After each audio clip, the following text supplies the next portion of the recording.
pinupuri ng Diyos. Ibig sabihin niyan, pinapupurihan natin ang ating Panginoon Jesus. Ibig sabihin po nito, dapat daw po nating mahalin ang ating kapwa.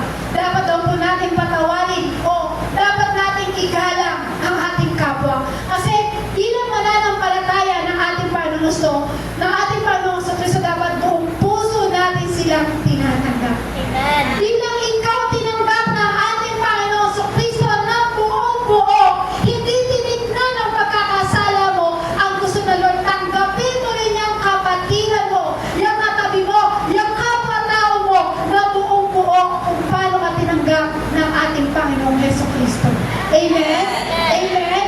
Amen po. So, kailangan yun po ang gawin po natin. Sabi nga po sa John, chapter 1, verse 12 to 13, subalit ang lahat ng tumanggap at sumampalataya sa Kanya ay binigyan niya ng nakarapatang maging mga anak ng Diyos. Sila ay naging mga anak ng Diyos, hindi dahil sa isinilang sila ay sa kalikasan o sa kagustuhan o sa kagagawa ng tao, kundi ayon sa kalooban ng Diyos. Kumbaga po, nagpapakita po ito na sa pagiging anak ng Diyos ay hindi dapat tayo hindi na tayo nakukuha sa sariling gawa. Kumbaga, kundi isang kaloob na ibinigay ng Diyos po sa atin na kailangan tanggapin natin at kailangan natin maniwala sa ating Panginoong Heso Kristo. Sabi nga po sa Romans chapter 8, verse 16, ang Espiritu ang nagpapatotoo kasama ng ating Espiritu na tayo'y mga anak ng Diyos. Ibig sabihin nito, nararanasan ng isang mananampalataya ang malalim na kaugnayan sa Holy Spirit. Sabi po dito, Roma 8, verse 16, ang Espiritu daw po, ang Espiritu ang nagpapatotoo kasama ng ating Espiritu na tayo mga anak ng Diyos.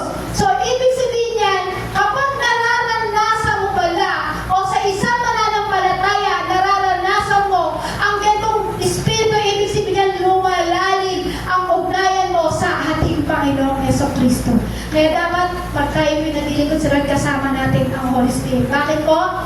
Because Jesus Christ loved us. Amen. Amen? Amen. Because Jesus Christ loved us. Mahal tayo ng Diyos. Amen? Mahal tayo ng Diyos. Kaya kailangan ipinapakita natin ang kanyang wagas. Kasi alam niyo po, sabi niya, because Jesus Christ loved us, wagas na pag-ibig ng Diyos ang ipinadadama sa atin. Ang ipinapakita sa atin ng ating Panginoong Hesus. Amen po? Amen. Paano po ba yun? Paano na ipadama ng Diyos yung wagas na pag-ibig niya? Alam niyo po kung saan?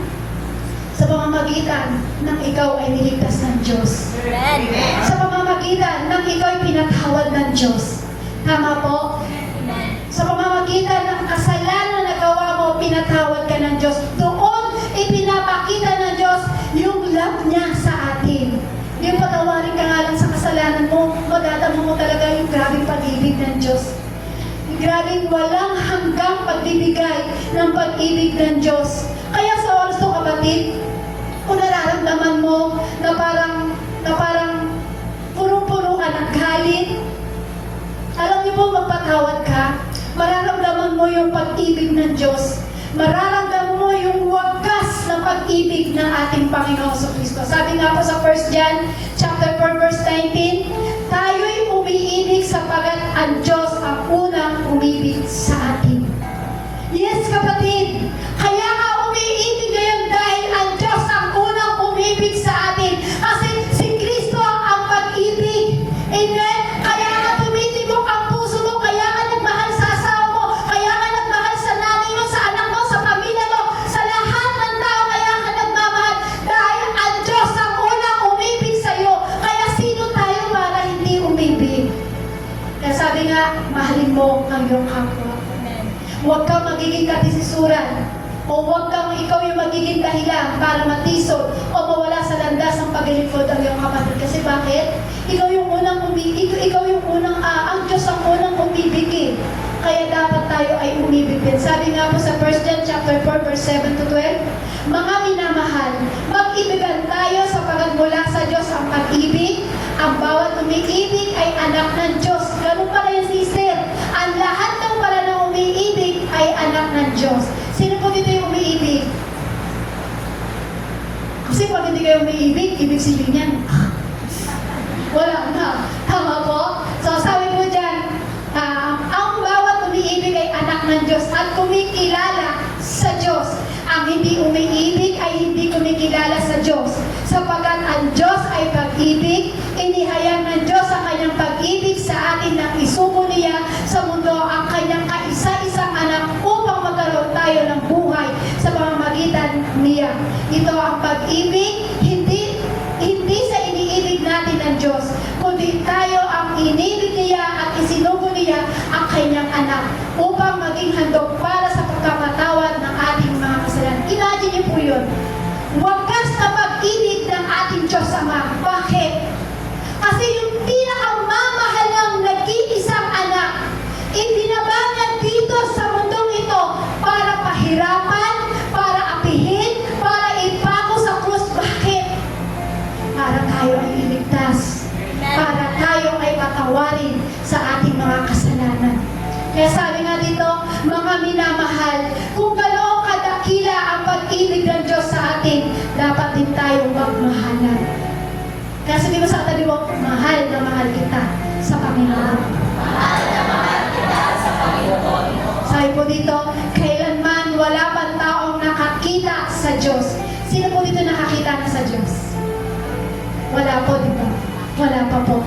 Pero sino po dito nararamdaman niya ang pag-ibig at presensya ng ating Panginoong Kristo? Amen.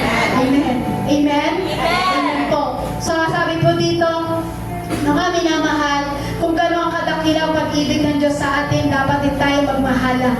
Kailanman wala pang taong nakakita sa Diyos. Ngunit kung tayo nagmamahalan, nasa atin ang Diyos at nagiging ganap sa atin ang kanyang pag-ibig.